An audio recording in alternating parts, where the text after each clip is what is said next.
오늘 이제 수련회 우리 마지막 드디어 집회 시간입니다. 집회면서 예배이기 때문에 우리 공예배이기 때문에 특별하지 않을 수 있지만 오늘 좀 특별합니다. 조금 설교가 길 것 같습니다. 많이 길진 않으니까 함께 귀한 또 하나님 말씀 도전의 시간이 되시기를 축복합니다. 우리가 청년아 일어서라 이런 주제를 잡았는데요. 사실 이 예배 집회 담당이 저기 때문에 제가 이 공교롭게도 연말에 이 주제를 잡는 것을 제가 하게 됐습니다. 아직은 이제 박지웅 목사님 막 오셔서 함께 막 소통하는 과정이었기 때문에 급하게 이제 빨리 결정을 하고 어떤 메시지가 필요할까. 그래서 이 말씀을 이제 어떻게 전할까 고민을 하고 있다가 이 말씀을 함께 나누면 좋겠다 하는 생각이 들었습니다. 아주 명쾌한 이 논리적인 글 그리고 또 명쾌한 어떤 삶의 해설로 굉장히 인기가 있는 심리학자 중에서 김태형 박사님이 있습니다. 이분이 가짜 자존감 권하는 사회, 또 청춘 심리 상담 이런 책들로 유명합니다. 그런데 이 가짜 자존감 권하는 사회라는 책에서 그는 이 인생 전체의 행복을 결정하는 이 자존감이 우리나라에서는 이상하게도 이 청소년기 때부터 심각하게 훼손이 되는 현상에 주목합니다. 요즘에 우리 초, 중고 선생님들, 여기에도 우리 교사로 계시는 우리 청년들이 계시는데 우리 선생님들이 가장 많이 하는 이 걱정이 있다고 합니다. 요즘에요. 여러분 혹시 그게 뭔지 아시겠습니까? 바로 무기력함이라고 합니다. 무기력함. 선생님들에 따르면 초등학교 고학년이 될수록 뭔가 이렇게 무기력한 아이들이 증가를 하는데 이제 중고생이 되게 되면 아예 삶에 아무런 목표와 뜻도 없이 그런 의욕도 없이 하루 종일 잠만 자는 아이들이 많다고 합니다. 저 때도 그랬던 것 같아요. 이 김태형 박사님은 이런 까닭이 우리 사회가 초등학교 때부터 우리의 교육이 철두철미 이 대학 입시에 집중되어 있기 때문이다. 이렇게 분석합니다. 한마디로 인류 대학에 가는 것이 우리 교육의 처음이자 끝이라고 하는 겁니다. 저희 때도 그랬지만 이 10대 때부터 우리 아이들은 대학 간판이 인생에서 매우 중요하다. 아니 이게 전부다. 좋은 대학을 나와야만 그 인생 행복하다. 이러한 생각들을 또 이러한 어른들의 이야기들을 자주 듣곤 합니다. 초등학생 때만 해도 이러한 어른들의 그 말에 나름 희망을 걸고 그렇게 살아갑니다. 나도 좋은 대학에 열심히 노력하면 갈 수 있다. 그러나 중학생 정도가 되면 애들은 다 안다는 겁니다. 지금 내 이 성적표 보고 부모님이 나를 얼마나 또 서포트해 줄 수 있는가. 이걸 판단하고 나서 나는 대충 이 정도 대학에 갈 수 있겠구나. 이렇게 현실적으로 자기가 좋은 대학에 가기가 어렵다라고 그렇게 스스로 단정을 짓는 그런 아이들이 큰 폭으로 증가한다는 겁니다. 이렇게 판단을 내리는 10대는 삶의 가치는 물론이요, 심지어는 자신의 그 존재의 가치조차 굉장히 낮게 평가하게 됩니다. 여러분, 이 세상에는 우리 사람을 평가하는 아주 다양한 가치 기준이 있을 겁니다. 어려운 상황, 아주 힘겹고 어려운 상황을 잘 이겨낼 수 있도록 하는 이 정신적 능력이 중요합니다. 여러분, 이게 훈련이 안 돼 있으면 사람이 위기를 만났을 때 순식간에 꺾입니다. 또한 사람들과 아주 특별히 교감을 잘하는 분들이 있습니다. 특별히 부임하신 우리 박지웅 목사님 그러십니다. 저는 4년 있었는데 박지웅 목사님은 쉽게 이렇게 처음 보는 청년들하고도 금세 이야기를 트시고 저는 이렇게 굉장히 좀 나름 부끄러워하는 게 있는데 정말 그런 부분이 참 부럽습니다. 여러분, 사람에게 이런 능력이 굉장히 중요합니다. 사람이 혼자 사는 게 아니기 때문입니다. 또한 세상에서 우리가 접하고 또 감각하는 것들을 다루고 또 조작하는 이런 신체적 능력이 중요합니다. 여러분, 이런 능력들이 있어야만, 두루 잘 갖춰져야만 사람이 건강하게 살아갈 수 있는 겁니다. 그러나 우리 사회의 교육은 유독 이 인지적인 능력을 중요시합니다. 좀 더 정확히 말하자면 어떤 배운 것을 잘 소화하는 능력, 그리고 그것을 우리 삶에 잘 응용하는 능력, 물론 중요합니다. 소위 학업 성취 능력이라고 하는 것, 우리에게 참 중요하지만 이것이 마치 우리 인생의 전부인 것처럼 생각하는 사람들이 있다는 겁니다. 여러분, 그래서 수능 한번 잘못 보고 자기 인생을 접어버리는 안타까운 우리 학생들이 있지 않습니까? 여러분, 이러한 학교의 분위기, 또한 교육의 분위기가 우리 청소년들을 무기력에 빠뜨린다는 겁니다. 사람이 이처럼 자신의 그 능력을 불신하기 시작하게 되면, 그래서 삶의 무력감에 사로잡히게 되면 일단 모든 삶의 도전하기를 멈춰버립니다. 그러다 보면 계속해서 이제 아무것도 하지 못하고 있는, 또 자기 자신에 대해서 미워하게 됩니다. 여러분, 이것이 심해지면 자신을 함부로 방치하거나 자신은 그냥 별 볼 일 없는 사람이다 하면서 정서적인 학대를 자기 자신에게 하게 됩니다. 여러분, 예전에도 제가 이야기한 적이 있지만 자기 자신은 자신에게서 떠날 수 없습니다. 그러니까 그 폭력은 어디에서도 하소연할 수 없고 정말 끔찍한 폭력이 되고 맙니다. 여러분, 자기를 미워하는 사람, 이런 사람이 남들을 또 곱게 볼 리가 없습니다. 그런 에너지가 있을 턱이 없습니다.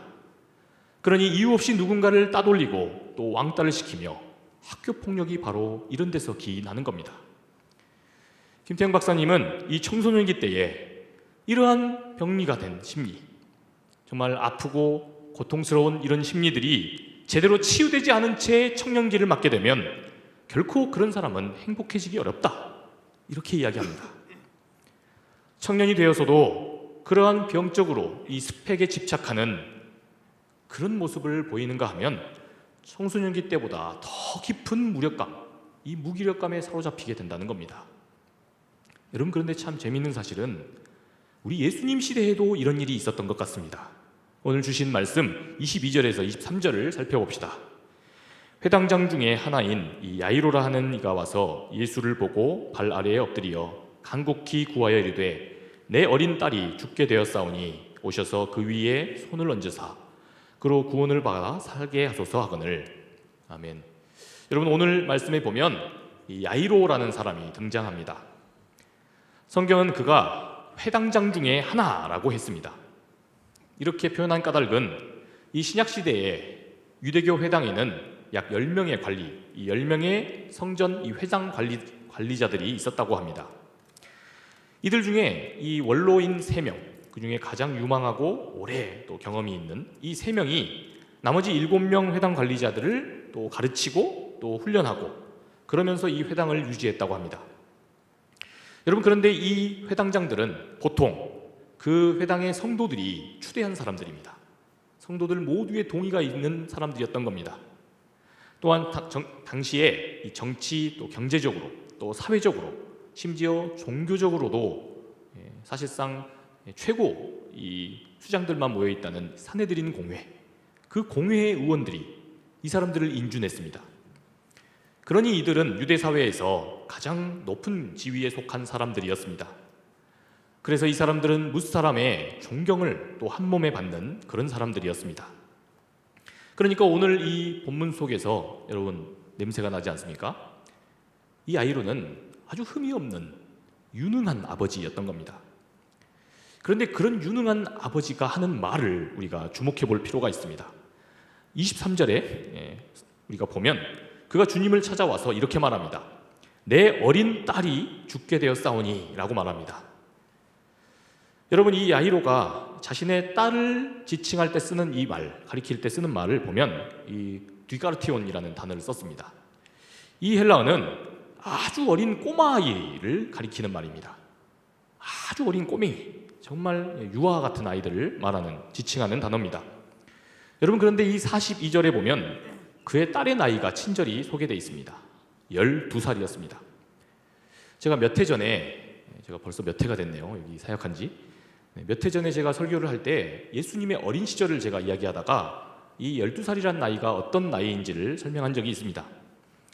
여러분, 이 12살은 유대인들의 나이 셈법으로 결코 어린 나이가 아닙니다. 유대인 남자들은 13살이 되면 성인식을 치렀습니다. 그리고 여자아이들은 더 빨리, 아무래도 남자아이들보다 여자아이들이 좀 성숙한 면이 있지 않습니까? 저는 인정합니다, 개인적으로. 12살에 성인식을 치릅니다. 그러니 이 회당장 야이로의 딸은 결코 어린 꼬마가 아닙니다.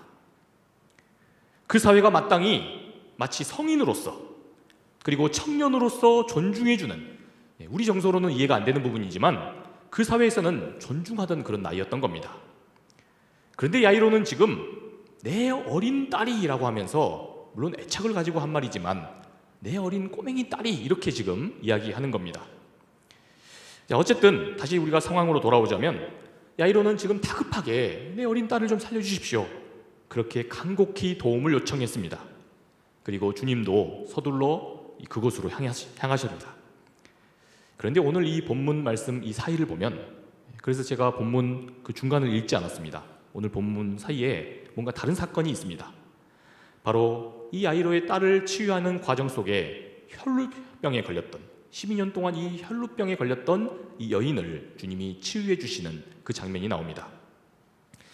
여러분, 이 혈루병이 걸린 여인 입장에서야 옷자락만이라도 만져서 내가 살아야겠다, 그러니 주님의 치유하심이 얼마나 감사한 일입니까? 그러나 생사가 오가는 이 상황에서 지금 그 딸의 치유를 의뢰했던 이 야이로의 입장에서는 굉장히 애가 탔을 겁니다. 야이로로서는 자기의 딸이 지금 생사가 오가고 있는 딸이 급한데 어찌 우리 주님께서 이리 지체하시는가, 이렇게 야속한 마음이 들었을지도 모릅니다. 그런데 주님의 이러한 행보, 이렇게 지체하시는 그 행보는 우리가 뒤에 이 말씀을 살펴보면 어느 정도 납득이 됩니다. 우리 35절 그리고 36절을 한번 보겠습니다. 아직 예수께서 말씀하실 때에 회당장의 집에서 사람들이 와서 회당장에게 이르되 당신의 딸이 죽었나이다, 어찌하여 선생을 더 괴롭게 하나이까?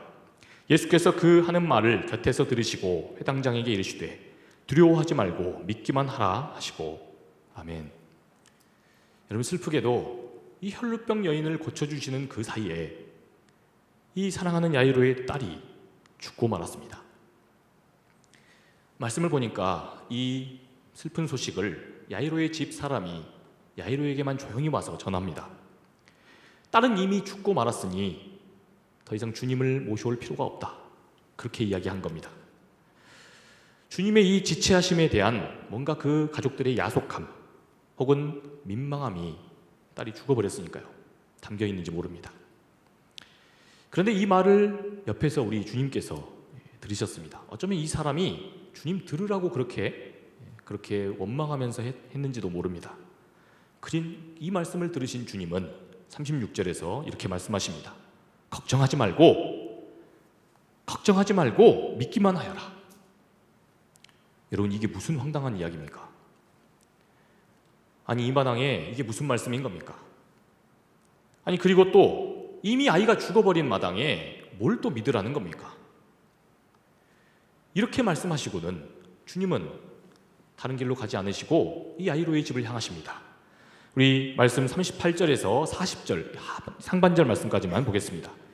회당장의 집에 함께 가사 떠드는 것과 사람들이 울며 심히 통곡함을 보시고 들어가서 그들에게 이르시되 너희가 어찌하여 떠들며 우느냐, 이 아이가 죽은 것이 아니라 잔다 하시니 그들이 비웃더라. 여러분, 이미 야이로의 딸은 죽었습니다. 그래서 이 가족 친지들 모두가 통곡을 하며 그렇게 안타까워하며 울고 있습니다. 그런데 주님은 지금 이렇게 말씀을 하시는 겁니다. 지금 이 아이가 죽은 것이 아니고 잠을 자고 있는 것이다. 그러자 곡하고 있던 이 가족들이 어이가 없어서 비웃었다라고 성경은 아주 날것 그대로 보여주고 있습니다. 그런데 여러분, 지금 주님께서 여기서 잔다라고 하셨을 때 쓰신 이 단어를 우리가 살펴봐야 합니다. 여기서 이 잔다라는 이 헬라어는 이 카세우데이라는 단어를 썼습니다. 이 단어는 1차적으로 보면 말 그대로 죽었다는 이 말을 아주 완곡하게 표현하는 말입니다. 그런데 이 단어가 가지고 있는 또 다른 의미가 있습니다.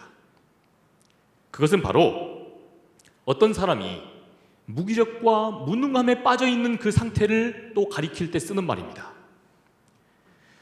여러분, 앞서 주님께서는 이미 이 딸의 상태를 보지도 않으시고, 그리고 지금 이 딸에 어떤 병리가 있으셨는지, 이 딸에게 어떤 병리가 있었는지에 대해서 뭔가 어느 정도 간파를 하고 죽었다고 간주를 하고 계시는, 죽은 게 아니라고 간주를 하고 계시는 걸 알 수 있습니다. 그러니까 이 주님께서는 야이로를 처음 만났을 때부터 그 딸이 죽었다라고 말하고 있는 그 대목에서부터 야이로를 유심히 본 겁니다. 그 아버지에게서 풍기는 분위기와 그의 또 다급하면서 하는 이 발언을 유심히 보신 겁니다.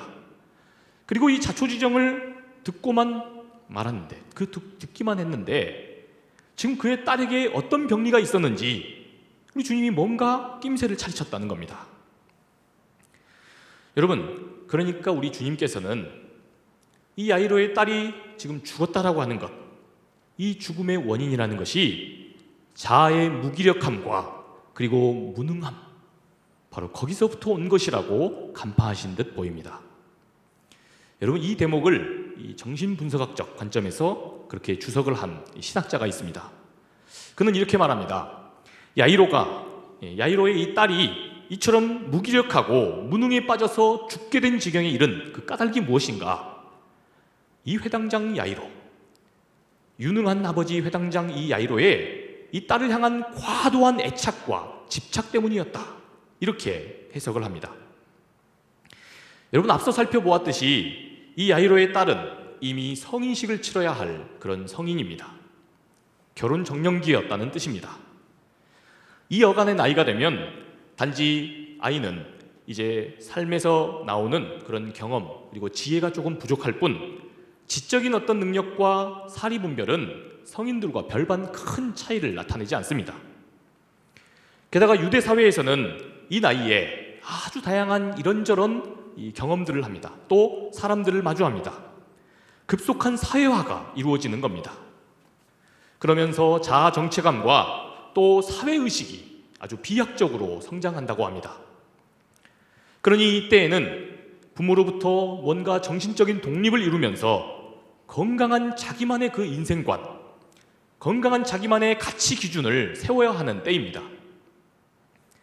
그런데 우리가 앞서 살펴보았듯이 이 아이로는 지금 이제 성인으로 대우해야 할, 이미 부모의 품을 그래서 떠나게끔 해줘야 할 이 아이를 아직도 한없이 어리고 어린 꼬마 아이처럼 여기고 있습니다. 이는 지금 그가 딸을 정서적으로 독립시켜가면서 이처럼 어떻게 주체적으로 살아갈 것인가, 이것을 이 딸이 스스로 씨름할 수 있도록 그러한 기회를 제공하지 않았다는 뜻입니다. 저도 집에 딸이 둘이나 있습니다. 어느 날 이렇게 보니까 제가 딸이 둘이 있고 아들도 중간에 하나 있더라고요. 이렇게 순식간에 옵니다. 여러분들도 지금 그런 일이 있을까 하는데 그렇게 순식간에 자녀들이 선물로 찾아옵니다. 그런데 우리 이 아이들이 노는 것을 보면요, 참 신기합니다. 이 아이들이 어른들이 하는 것들을 다 따라합니다. 그래서 굉장히 행동이 조심스럽습니다. 장난감 중에는 이 어린 유아들도 화장품이 있더라고요. 뭐 콩순이 화장품인가? 이게 바르는 화장품이 해롭지 않은 게 있나 봐요. 그래서 이걸 막 사달라고 졸라서 화장을 해봅니다. 자기 딴에는 막 제가 보기에는 너무 이상한데 자기 딴에는 굉장히 이쁜 얼굴인 것처럼 이렇게 막 서로 막 이렇게 좋아합니다. 그리고 또 아이들은 역할놀이를 합니다. 이런저런 어른들의 그 입장들이 되어보고 또 여러 가지 상황들을 자기들이 가정합니다. 넌 뭐 해? 난 뭐 할게. 자기는 항상 좋은 거 하면서 이렇게 역할놀이를 합니다. 그러면서 여기서 찾아오는 그 갈등들을 진짜 자기가 그런 상황이 된 것처럼 여기며 그것을 자연스럽게 해결할 지혜를 얻는 것을 봅니다. 여러분, 이 김태형 박사님의 다른 실컷 논 아이가 행복한 인생을 산다, 그 책에 보면 이런 말이 있습니다. 실컷 놀면서 아이들은 배운다는 겁니다. 이런 경험들을 통해서 어떤 어려움과 어떤 갈등들, 관계에서 오는 아픔들, 이런 걸 어떻게 위로하고 치료할지를 배운다는 겁니다.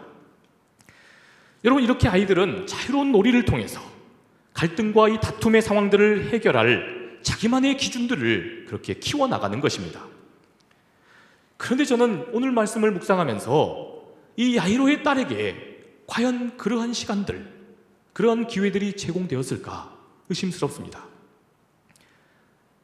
그녀는 아버지가 쳐놓은 이 정서적인 그 울타리에 머물면서 아버지가 재단하고 아버지가 전망하고 보여주고 아버지가 제시한 그 삶의 청사진을 따르면서 그 아버지의 가치 기준을 따라서 세상을 보고 세상을 이해하고 경험해 왔는지 모릅니다. 게다가 그는 모두가 존경하는 아버지입니다. 또한 유능한 인생을 살고 있는 그 사회의 최고 계급에 있는 아버지입니다. 그러니 그런 회당장 아빠답게, 그 아빠의 딸답게 그렇게 살아야 한다는 압박이 있었는지도 모릅니다. 여러분, 이러한 분위기를 어린 시절에서부터 자기 스스로 뿌리치기란 쉬운 일이 아닙니다. 그러니까 우리 주님께서는 이 야이로의 딸을 보기도 전에 어느 정도 가늠하신 겁니다.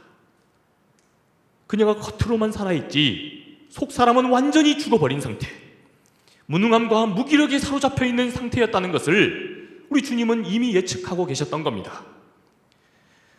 여러분, 인격체인 사람은 반드시 누군가에게 강요된 신념 말고 자기의 공감, 자기 이해 과정을 거치면서 자기만의 그 삶의 기준, 그러한 기준을 스스로 삼아보면서 그 가치 기준에 따라서 살아갈 수 있어야 합니다. 자기만의 삶의 그 기준을 세우는데 그러할 기회 또한 그러한 자리가 마땅히 허용되어야 합니다.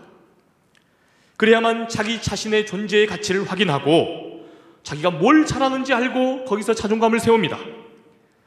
그렇게 자기가 세워온 자신만의 반듯한 삶의 원칙과 또한 그런 기준으로 세상에서 거부할 것은 거부하고 또한 수용할 것은 전폭적으로 수용하고 때로는 변형할 수 있는 그러한 능력치를 키울 수 있어야, 그래야 건강한 삶을 살 수 있는 겁니다. 그러나 이러한 과정을 충실하게 보내지 못한 사람, 그런 사람은 늘 이 세상의 기준에 휩쓸려 살아갑니다. 세상 사람들이 이게 좋다고 하면 저거 따라야 한다고 생각합니다. 자기가 보았을 때 이건 아니다 싶은 마음이 드는데 그것을 뿌리칠 내면의 힘이 없는 겁니다. 그래서 그것을 어쩔 수 없이 그냥 따라갑니다. 여러분, 이런 사람은 그 사회의 병리적인 신념이나 그러한 병리적 가치관을 잘 분별하지도 못합니다. 자신이 확신하고 자신이 강력하게 자신이 확신하는 이 옳고 그름의 가치 기준, 이것을 온전하게 이 어린 시절을 거쳐오면서 성인에 이르기까지 스스로 정립해보지 못했기 때문입니다. 그런 까닭에 문제가 있어도 그러한 질서를 거부하지 못합니다. 여러분, 이런 사람들 얼마나 많습니까? 그리고 또한 더 안타깝게도 이런 것들을 거부하지 못하는 자기 자신, 이 자기 자신이 더 미운 겁니다. 그래서 계속해서 무기력할 수밖에 없는 삶을 살아가는 것입니다. 여러분, 그래서 아주 유명한 우리나라 사람보다 우리나라를 더 잘하는 이 러시아 출신 이 박노자 교수라는 분은 이게 제대로 이루어지지 않는 사회, 자기 스스로 그러한 능력들을 잘 키워나갈 수 있도록 그렇게 가정에서부터 그것이 보장되지 않는 가정은 폭력적인 가정이라고 이야기합니다. 그런 능력을 아이들이 마음껏 놀면서 키우지 못하는 사회는 폭력적인 사회라고 이야기합니다. 여러분, 예수님이 아주 정확히 보신 것처럼 바로 야이로의 딸이 그랬습니다. 늘 아빠의 그 정서적 그늘 안에서 거기서 사느라 자기다움이라는 것이 무엇인지 고민할 틈이 없었습니다. 자기다움의 그 가치 기준을 세우지 못해서 아주 치명적인 이 무기력에 빠져 완전히 죽은 것처럼 되었다는 것입니다. 아빠 야이로는 아마 억울했을 겁니다. 그게 내 자녀를 위한 사랑이라고 생각했을 겁니다. 그러나 그의 딸은 정작 온실안의 화초처럼 날지 못하는 이 새장에 갇혀버린 그 불쌍한 새처럼 아빠의 비정상적인 이 애착 때문에 자아가 죽고 삶의 의욕마저 완전히 꺾여버린 채 그렇게 시신처럼 살았다는 겁니다. 여러분, 이러한 무기력에 빠진 사람, 우리 주님이 필요하지 않겠습니까? 그래서 이미 죽어버렸다, 이미 끝났다 하는 상황에서 우리 주님이 이 야이로의 딸에게 향하십니다. 그리고 주님은 명령하십니다. 우리 41절 말씀 함께 읽겠습니다. 그 아이의 손을 잡고 이르시되 달리다 굼 하시니 번역하면 곧 내가 내게 말하노니 소녀야 일어나라 하심이라. 아멘. 여러분, 아람어 정말 아주 이렇게 날 것 그대로의 예수님의 그 육성을 그대로 지금 가지고 있는 겁니다. 달리다 쿰이라는 그 육성입니다. 여러분, 이 달리다 쿰이라고 하는 말은 젊은이여 일어나라 라는 뜻입니다. 여러분, 이 달리다, 이 탈리아라고 하는 단어는 결혼 정년기의 여성을 말하는 겁니다. 꼬맹이가 아니라 젊은 여성이여, 젊은이여 일어나라 라는 뜻입니다. 여러분, 이 달리다, 꼬맹이가 아니라 젊은 여성을 향해 지칭하는 발언으로 우리 주님이 그렇게 부르시면서, 그러니까 아빠가 재단한 삶 말고, 아빠가 옳다는 삶 말고 네가 옳다고 믿고 네가 그렇게 확신하는 삶을 살아라. 주님이 이렇게 말씀하신 겁니다. 더 나아가서 여러분, 우리 시대의 아빠로 상정되는, 어른들의 세계로 상정되는, 그렇게 상징되는 앞선 세대가 추구해왔고 그렇게 만들어 놓은 수많은 질서들이 있지 않습니까? 그런 것들을 그저 맹목적으로 따르는 소신 없는 꼬맹이로 살지 말고, 태어나서 보니까 그저 모두가 당연하다고 믿고 있고 당연히 그렇게 경쟁하고 치열하게 남을 미워하고 살아야 한다는 그러한 그 세상 이치, 그러한 신념을 당연하다고 생각하지 말고, 과연 그러한가? 이러한 의문을 품고 너만의 그 삶의 가치를 세우고 그 가치 기준으로 판단하며 살라는 것입니다. 그래서 우리 하나님의 말씀, 주님의 이 말씀에 비추어서 이 앞선 세대가 지향하고 따르던 그 가치 기준을 다시 네 스스로 재구성하고 또한 재통합하고 그렇게 재구성해 나가라, 재해석해 나가라. 그래서 옳은 것은 더 수용하고 받아들이고 그런 것은 거부해 나가면서 너만의 반듯한 삶을 살아라. 그러한 주문인 것입니다. 여러분, 그런데 놀랍게도 우리 주님의 이 날 것 그대로의 육상 앞에 이 소녀가 반응합니다. 죽었던 이 꼬마 아이는 소녀로, 젊은 여성으로 일어나게 됩니다. 누워있던 자아가 깨어나고 살아서 당당하게 자기 걸음으로 걸어갔다. 성경은 그렇게 이야기합니다. 사랑하는 청년 여러분, 우리에게도 이 야이로가 있습니다. 우리도 인생을 살아가다 보면 우리에게도 이 야이로가 있습니다. 무의식적으로 우리 삶에 그렇게 해야 한다는 그 강박으로, 아버지로서 상징되는 그러한 무의식적 표상으로 우리 안에 역기능적으로 아주 뿌리 깊게 박혀있는, 그래서 우리를 날마다 무기력하게 살게 만드는 그러한 야이로가 있습니다. 이거 오래되어 온 관행이다. 그러니 부당하고 억울해도 그냥 그러려니 하고 살아라. 이러한 강요의 모습으로 나타나기도 합니다. 또한 이 야이로는 원래 이 세상의 인심, 세상의 질서라는 것이 다 그런 것이다. 너 그런 질서 거부하고 어떻게 살아갈 수 있겠느냐. 이러한 편견으로, 이 편견의 야이로가 있습니다. 세상에서 살아남으려면 어쩔 수 없다. 옆에 있는 친구, 사랑하는 사람, 이 사람들 배신해도 좋다. 이 사람들 함부로 해도 좋다. 그러지 않으면 어떡할 거냐. 여러분, 이러한 병리적 신념도 이 신념의 야이로도 있습니다. 주님은 이처럼 우리 안에 또다리를 틀고 끊임없이 스스로의 가치를 평가절하하게 만들고 이 자아를 병들게 만드는, 무기력하게 만드는 이 야이로하고 우리가 씨름해야 한다라고 오늘 말씀하시는 겁니다. 여러분, 그렇다면 우리가 도대체 이것들과 어떻게 싸우라는 말인가? 여러분, 먼저 첫 번째로 의심하고 분석하셔야 합니다. 여러분, 뭐라고요? 의심하고 분석해야 합니다. 여러분, 기독교인으로 산다는 것은, 우리 주님의 제자로 산다는 것은 이처럼 나와 너에게 아주 당연하다라면서, 그것이 마치 숙명이다 라고 하면서 우리 안에 아주 비정상적으로 고착된 이러한 이 야이로적 그 실체, 이것들이 무엇인지에 대해서, 그게 도대체 뭔데 우리를 이렇게 힘들게 하느냐, 나하고 우리 가족과 우리 이웃을, 우리 친구들을 왜 이렇게 힘들게 하는가, 이것을 아주 집요하게 의심하고 여기에 딴지를 걸고 그렇게 분석하며 산다는 것을 뜻합니다. 여러분, 위대한 신학자 칼 바르트는 이 세상, 여러분, 우리 기독교인들이 흔히 이렇게 생각하지 않습니까? 세상은 하나님의 심판을 받아서 완전히 다 쓸어버리고 나중에 우리가 죽고 나서 저 천국만 소망하며 살아야 한다.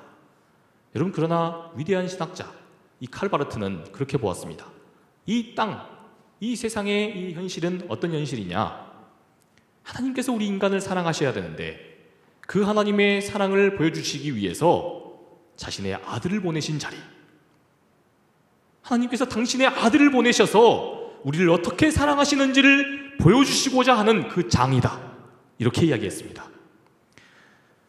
여러분, 그러니 바르트는 그래서 크리스찬으로 살아가는 성도, 마땅히 성도라면 한 손에는 성경을 들고 한 손에는 신문을 들어야 한다라고 이야기했습니다. 여러분, 한 손에는 뭘 들고요? 성경을 들고 한 손에는 신문을 들어야 한다. 세상 일에 관심을 가져야 한다는 겁니다. 세상의 병리에 주목해야 한다는 겁니다. 이 세상이 무엇 때문에 이렇게 신음하고 있는지를 우리 크리스찬들이 누구보다 집요하게 묻고 따져야 한다는 것입니다. 여러분, 그러나 작금의 많은 크리스찬들, 우리처럼 젊은 우리 청년들조차도 기독교 영성이라고 하는 것을 이 신문을 멀리하는 거라고 생각하는 경향이 있습니다. 세상 일에는 관심을 끄고 기도원에 가는 것은 영성적인 것이고 수도원을 쫓는 것은 영성적인 것이고 세상의 문제와 세상의 병폐들과 은폐되어 있는, 아주 고도로 은폐되어 있는 이 세상의 사회 악에 대해서 관심을 갖는 일은 비영성적인 일이라고 생각합니다. 여러분, 우리가 사는 이 시대, 이 사회에서 일어나고 있는 이 일들, 이러한 제도의 악들이 어떻게 은폐되는지를 공부하는 이 일을 우리가 무관심한다면 누가 이 세상을 구원하겠습니까? 하나님께서 우리 믿음의 사람들을 통해서 이 세상에 하나님의 사랑이 있다는 것을 전하시는데 말입니다. 여러분, 우리 주님도 결코 그런 삶 사시지 않으셨습니다. 주님은 어린 시절부터 끊임없이 성경과 세상 문제에 관심을 가지셨습니다. 여러분, 유대인들은 1년에 3차례면 6월절과 이 77절, 그리고 초막절, 장막절이라고도 합니다. 이 세 절기에는 반드시 하나님께 예배하고 예물을 드리며 하나님을 찾아야 합니다. 여러분, 주님은 당시에 이 예루살렘 수도로부터 멀리 떨어져 있는 갈릴리에서 사셨습니다. 그러니 주님은 많아봐야 어린 시절부터 이 1년에 3번 와야 되니까 고작 3번 정도 이 예루살렘에 왔습니다. 여기 있는 성경학자들, 또 탁월한 스승들, 이런 사람들을 많아봐야 3번 만났습니다. 그러나 여러분, 그 중에 한 번 우리 주님이 어떻게 성전에서 활동하셨는지가 드러납니다. 성전에서 이 성전 관리자들, 이 성전 지도자들과 함께 질문도 하고 토론도 하고 성경 말씀이 이 세상을 살아가는 내가 살고 있는 동네 갈릴리에서 어떤 의미가 있는지 주님은 아주 치열하고 집요하게 공부하시며 의문을 품고 물으셨다는 겁니다. 여러분, 이러한 주님의 이 탐구가 나중에 공생의 기간 동안에 아주 냉철하게 나타납니다. 복음서의 요목조목 주님이 가르치시는 거 보십시오. 아주 직관적이면서도 비유를 들어가면서 아주 쉽게 설명하면서도 굉장히 의미심장하게, 그래서 사람들이 다 놀랐다 이야기합니다. 심지어 옆에 있는 가족들조차 놀랐다고 합니다. 어찌 갈릴리에서 우리하고 같이 그렇게 도토리처럼 키재기 하듯이 살고 있는데 어찌 주님은 저렇게 현실을 이렇게 탁월하게 보시는가? 여러분, 주님은 이 성경 지식을 기반으로 그래서 가난한 사람들을 더 가난하게 만드는 이러한 제도들과 소외되고 무기력하게 살아가는 사람들, 이 자기 동네의 갈릴리 사람들, 이런 끊임없이 고통받는 사람들을 양산하는 이러한 시대 정신과 그러한 사회 악에 대해서 아주 신랄하게 고발하셨습니다. 여러분, 주님이 공부하신 결과였던 겁니다. 주님은 이처럼 치열하게 질문하시고 배우시고 고민하시고 의심하셨다는 겁니다. 여러분, 그렇기 때문에 우리 주님께로 사람들이 구름대처럼 몰린 겁니다. 여러분, 저와 여러분들도 그러지 않습니까? 내가 세상을 정말 성실하게 나름 사는데, 내 어려운 형편 속에서 그래도 주님의 제자답게 최선을 다해 사는데 내 삶은 왜 이렇게 힘들기만 한가? 왜 내 삶에는 신락 같은 뭔가 미래에 정말 행복하게 살 수 있을까라는 일말의 소망도 없는 것 같은가? 여러분, 그런데 간혹 그게 결코 네 탓만은 아니다.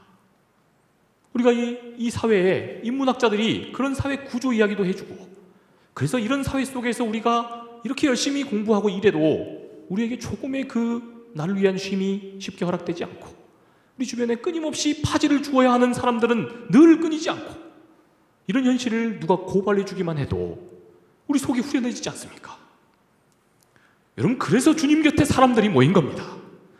여러분, 그런데 주님을 따른다는 우리가 그런 사람들을 만들어내는 이 세상 악과 씨름하지 않는다면 과연 우리가 주님의 제자라고 이야기할 수 있겠냐는 말입니다. 여러분, 그래서 우리에게 뜨거운 믿음도 중요합니다. 그러나 그보다 더 중요한 것은 우리가 그 뜨거운 믿음으로 도대체 무엇과 분투해야 하는가를 아는 것은 더 중요합니다. 여러분, 그리고 나서 우리가 그 다음에 무엇을 해야 합니까? 바로 이것들과 갈등해야 합니다. 여러분, 뭐 해야 한다고요? 수련회입니다. 따라 하셔야 돼요. 뭐 해야 한다고요? 갈등해야 합니다. 여러분, 많은 기독교인들이 우리 기독교의 영성이라고 하는 것을 이 갈등을 피하는 것이라고 생각하는 경향이 있습니다.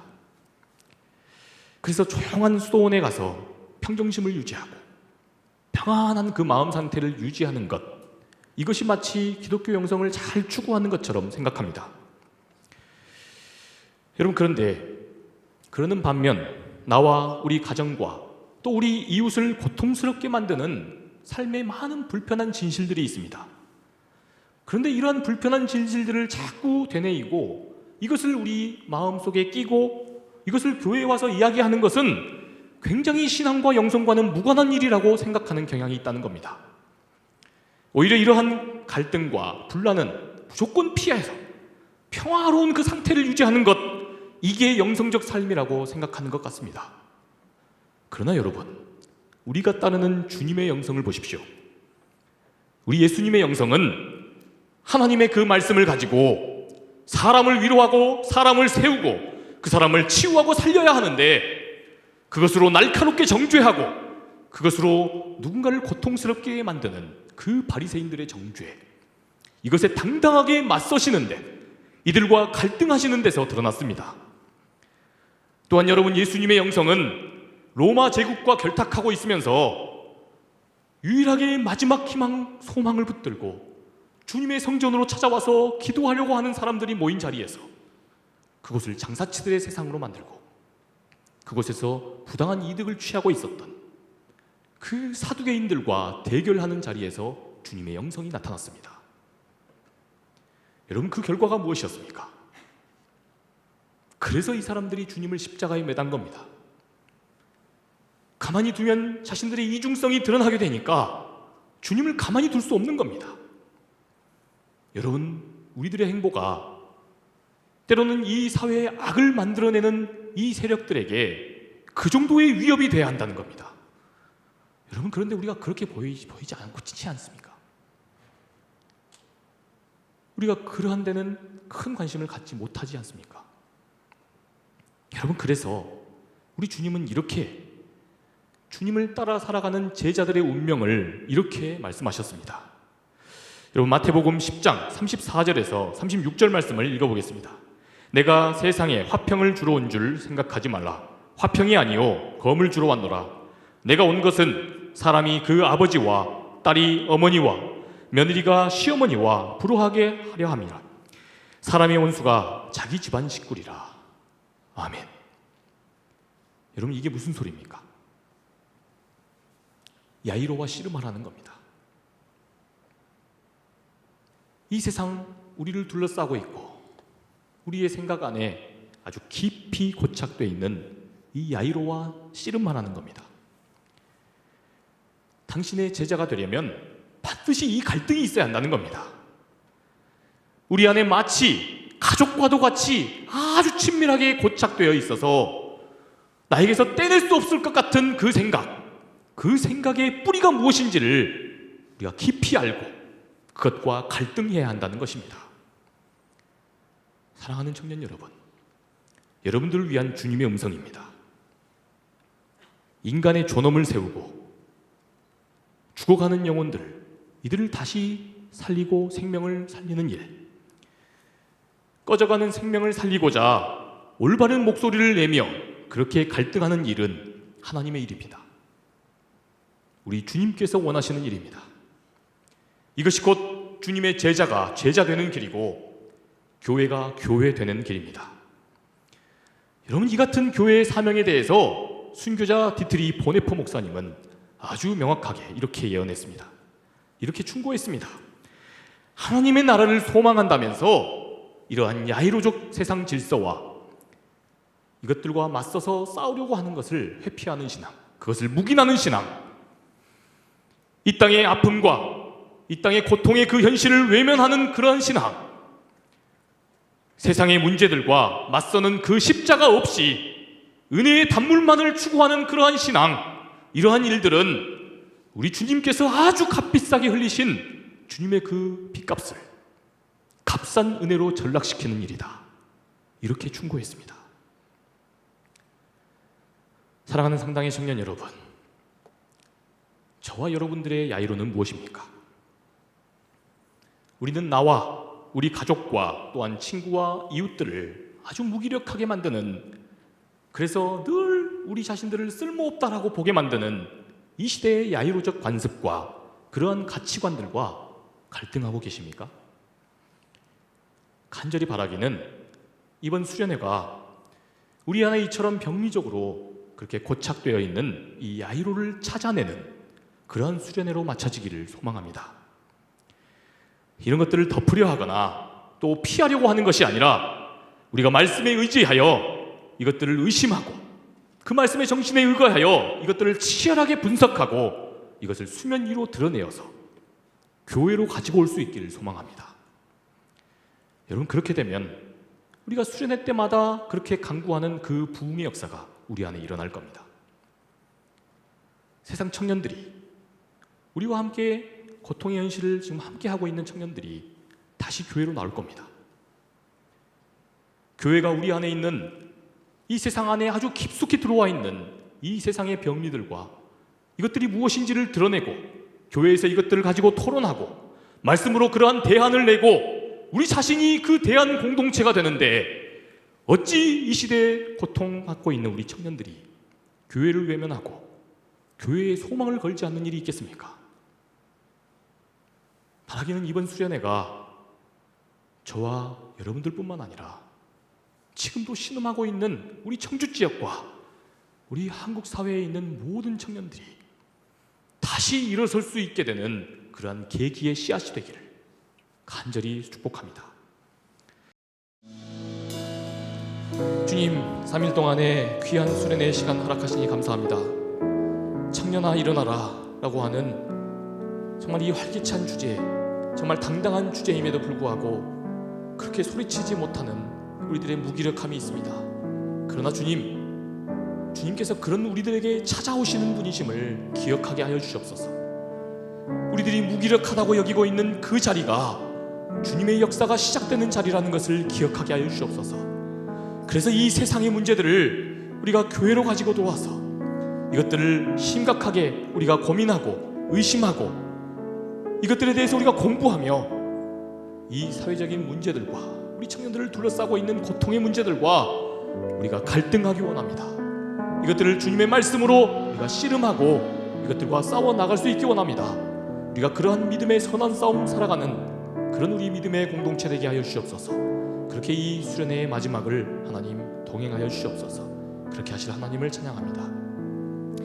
이제는 우리 구주 예수 그리스도의 은혜와 하나님 아버지의 극진하신 사랑하심과 성령님의 감화 감동 교통하심의 역사가 3박 4일 3일 동안의 이 수련회를 통하여 주님의 이 귀한 음성 붙들고 온전한 주님의 사람으로 주님의 제자로 당당하게 일어서서 이 세상 수많은 문제들 속에서 하나님의 사랑과 자비를 전하는 청년들로 온전히 살아가기를 소망하는 이 자리에 모인 우리 모든 사랑하는 청년들을 위해, 또한 이 지역사회와 또 우리 한국사회, 온 세계의 이 시대 청춘들 위해 지금으로부터 영원토록 함께 하옵시기를 간절히 축원하옵나이다.